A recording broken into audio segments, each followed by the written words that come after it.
Magandang umaga po. Babasahin ko naman ang Ako ay isang tupa. Ako ay isang tupa. Ang katawan ko ay natatakpan ng malambot na balahibo. Pinapanatili nitong mainit ako kapag malamig.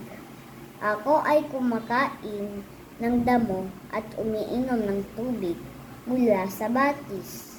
Lagi akong nananatili sa aking kawan.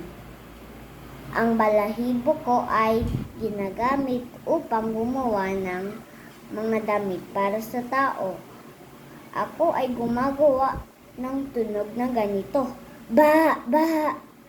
Ako ay isang tupa at mahal ko ang aking komportableng buhay. Mga tanong.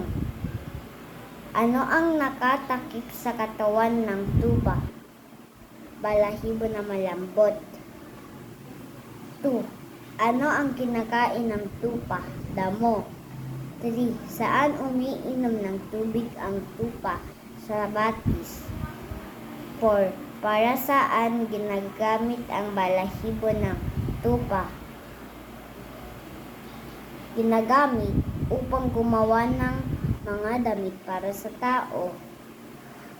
5. Anong tunog ang ginagawa ng tupa? Ba! Ba!